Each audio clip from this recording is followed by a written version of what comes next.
Hey, what's going on, Randy? How you doing? Hey, how's it going? Pretty good, pretty good. I actually had the pleasure to play Friday the 13th, the game, um, a large portion of yesterday. So I am a bit familiar with the title already, and I know I had a bunch of fun, but I know there's a lot of folks who may not know too much about the title yet, and some of them do know, may have already played it, but I'm sure they're gonna have a bunch of questions. But let's start off by maybe introducing yourself, who you are, and maybe a brief synopsis of what Friday the 13th the game is. All right, so my name is Randy Greenback, and I've been developing games for about 22 years, a little over 22 years. I am the executive producer at Gun Media, and I'm working on Friday the 13th, the game. Originally, it started out as a totally different game with a totally different name. Oh Uh, we, wow. were, we were calling it Summer Camp, and it was an homage to Friday the 13th, the game, Mhm. to Friday the 13th, the franchise. But it basically was what we designed and what we have in now, but it wasn't Jason. It was our own made up killer and stuff like that. Mhm. Mhm. So we announced that a couple years ago, 2 years ago in Halloween, and and it just started popping off. We put out a trailer for Summer Camp. We actually called it Slasher Volume One Mhm. Summer Camp, Mhm. and it went gangbusters. Like IGN picked it up, tons of places started rolling with it. We ended up saying we were going to be working with Kane Hodder. So even back then, we were working with Kane Hodder, who played Jason in part 7, 8, 9, and 10. So even back then, we already had a lot of the Friday the 13th alumni Mhm. from the films working with us on this game called Summer Camp. But so after we started getting traction in the media, we got reached out to by Sean Cunningham, the original director of the first Friday the 13th film. Oh And, wow. and So he we, came he came to you guys, and so that means he must have heard about it from various outlets. yeah, I mean, at first when he reached out to contact us, we were like, "Uh oh, is this? Are we going to get a cease and desist? Like, were we dancing too close to the flames?" Yep. Yep. But we sorted it out and worked through it. And next thing you know, he's like, "You're doing amazing work. This is the game I've always wanted to have made for Friday the 13th. Would you like the license?" And we were just like stunned, right? Mhm. Wes Keltner, co-creator, and Ronnie at Gun Media, we were all just like, "Is this for real? Like, is this actually happening?" Mhm. Mhm. And so we started out making a game that was like, hey, we're fans. We love Friday the 13th. We just want to make a game like it. And then now we're making the actual legitimate Friday the 13th game, and it's freaking unbelievable. Oh, so there's dedicated servers being used with the matchmaking. Yeah, yeah, we definitely wanted to spin up as many servers as we could to support this, but Yep. it's we've outstripped all our anticipated demands. So that's one of the things that we're working on. There's a update coming soon that kind of makes some fixes to matchmaking and kind of improves it. Mhm. But we're also going to be spinning up more servers so the wait times for them decrease. Oh, excellent.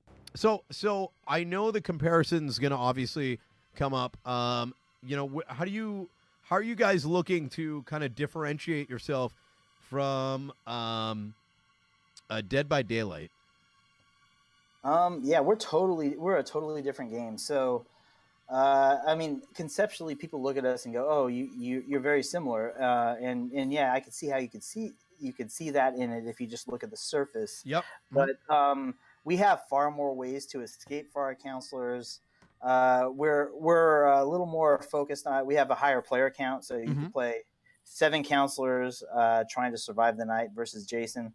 But at the end of the day, there's a lot more ways you can try to evade our killer too. It's there's lots of hiding spots. Mhm. There's you can fix vehicles and actually drive them around the map. Our maps are a lot larger. They're randomized, but in a way that it makes it still look like an actual plausible place. Like our goal is to recreate scenes from the movie, not Mm. just strew stuff about a level.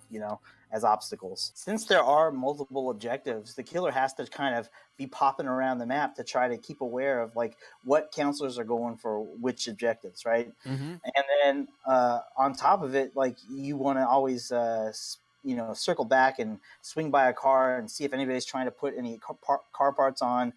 You can tell when a car's been interacted with because, like, if you put the battery on, the hood will be down. So there's all these little pieces of feedback that we bake into the world.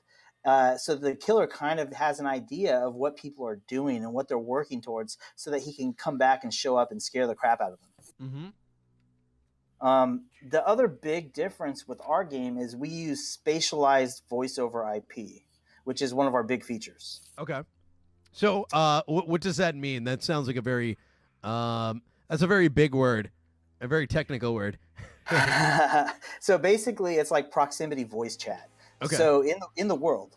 So if, for instance, in Friday the 13th, if I'm playing a counselor and I have another counselor right next to me, if I'm talking into my mic, they can hear me. Somebody across the level who's not in range of my voice would not hear me. So there's basically a fall off range for your voice. So you can yell into your mic and your voice will travel further into the world. You can whisper and it won't go as far, because the killer can also hear your proximity talk as well. So that kind of makes it a little more realistic. It kind of makes it more immersive. It helps you stay together with people. It helps you call out for help and have people hear you off in the distance, and they kind of know where you are because it is spatialized. So it's all in the world. So the world sounds. And the volume level is controlled by how you talk into the mic. So if you scream, players will hear you scream from across the map almost if you scream loud enough. Oh, so, I see, with the echoes and whatnot. And I did notice that too. It definitely adds a sense of another layer of fear and immersion. Like, your friends are out there and you kind of have an idea what direction they're coming in, but do you want to go and help them out because you feel kind of safe right now, right at that moment? Yeah, and when you do coordinate and get together with a group of two, and then you find a third person and you're all discussing your plan, we have other mechanics in place that kind of make it easier for Jason to find groups. So, like, the idea is, like, whenever you get together and you start hatching a plan and you start working together, Jason's going to show up because you're putting off more fear and you're a larger group. So he's going to find you and make you disperse and split you up. Like, Jason really is the driving force for a match. Could you explain how fear works in this game? So let's talk about fear outside of Jason showing up first. Okay. So our counselors have, basically, there's a fear system always running. And when you're a counselor and you're walking around the world, if you're walking in a lit area, your fear is probably not rising. If you're in an interior space like a cabin, it's definitely not rising. But as soon as you go out and you go into the woods and it gets darker, your fear starts to creep up. If you run out of stamina, it starts to rise. Your fear is creeping up even faster. It's rising. And as your fear increases, you get a little more freaked out. And you start seeing stuff, and then you start getting worried, and your counselor starts to mutter to themselves.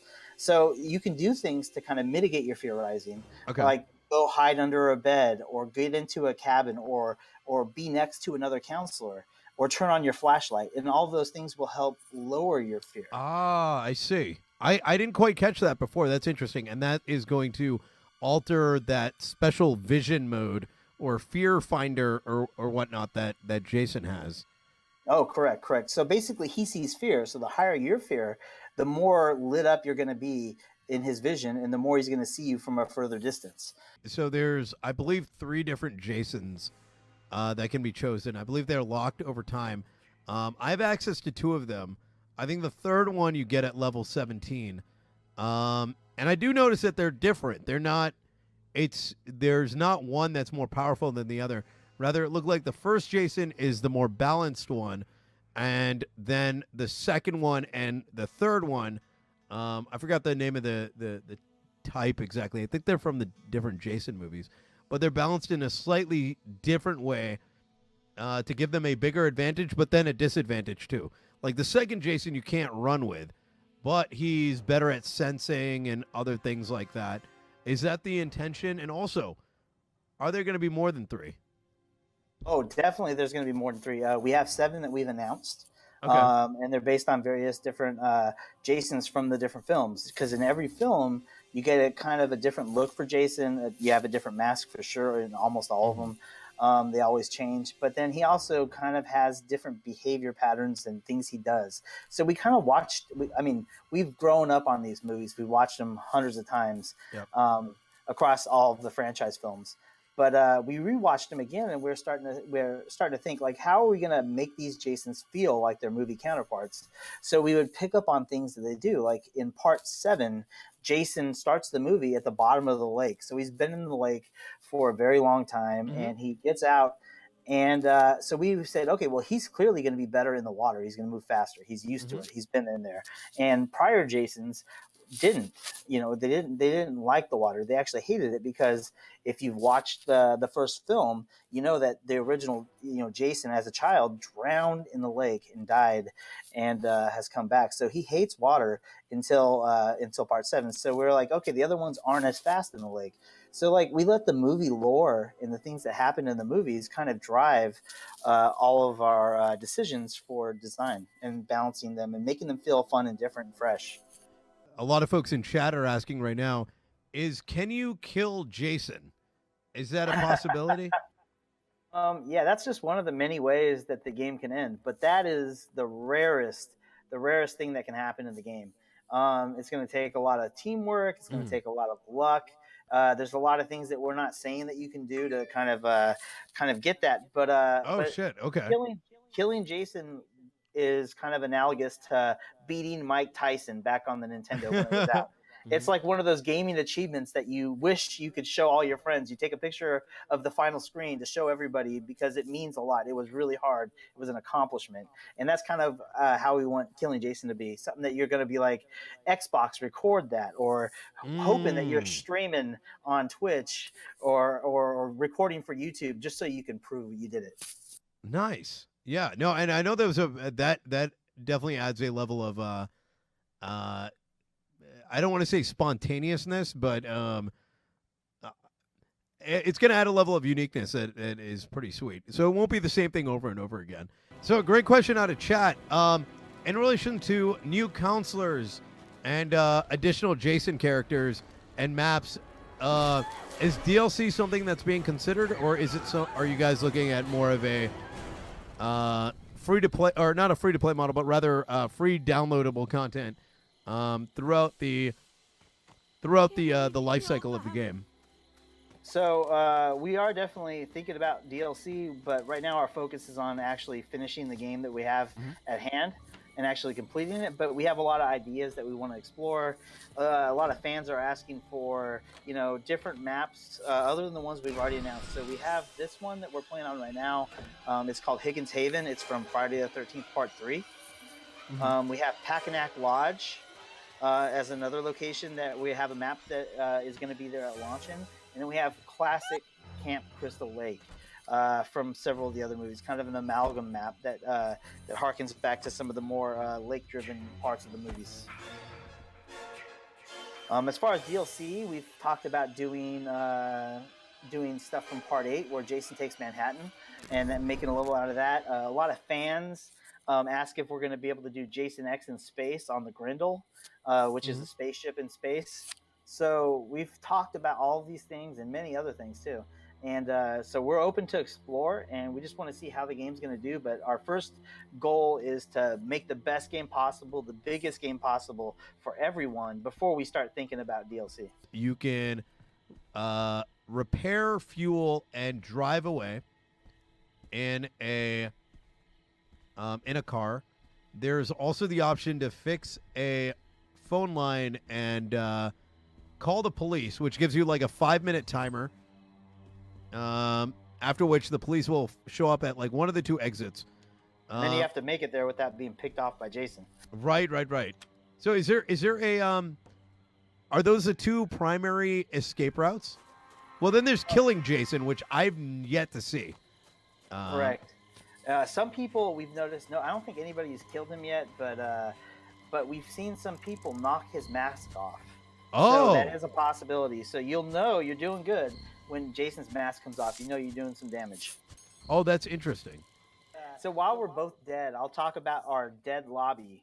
So basically, every time you die, you spawn out, and you can view and spectate everybody that's left in the match. But only the dead people can talk to each other. So we found that players kind of treat it like they're watching a horror movie, at home, and they're talking crap on everybody who's about to die, telling them, "Don't go over there." And then that person gets killed. They spawn into the room, and everybody laughs at them, laughs with them. It's Tim and him. By the way, your in-game is currently on. I can hear you on. Oh, you hear me twice? Mm-hmm. Yeah, I'm playing on a controller right now. Right now, we don't have a push to talk on controller, so we just open it up. A controller, really? Yeah. That's pretty nice. How does it function well with the controller? Well, I mean, yeah, I'm sure it must, right? Because it is coming out for the consoles as well. Exactly. So we had to. So when we started development on the game, that was one of the first things to do. Some development teams, they'll put off implementing controller support till the very end.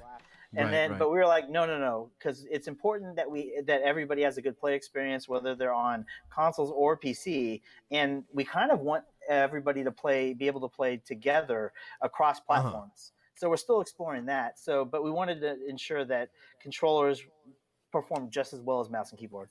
In the full game, is there an expectation that some of the consolers will be for a particular map, or is it going to be? Are you planning to release the consolers and allow them to be selectable for whatever map it is that will be all the maps that are going to be available? Yeah, that's the plan right now. Is there'll be 10 counselors at launch. So you'll see a wider selection and a wider variety of stats and characters with different pros and cons and different setups. So they all cater to different play styles.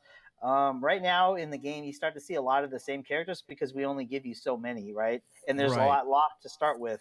So in the full game, you probably won't see very many duplicate characters, and people will start to figure out different ways to kind of comprise their survivor group. It's so gruesome, and it really fits the Jason character quite well. I'm sure you guys could have went down the route of, hey, he'll just like tap him on the head and they'll like go unconscious, but no.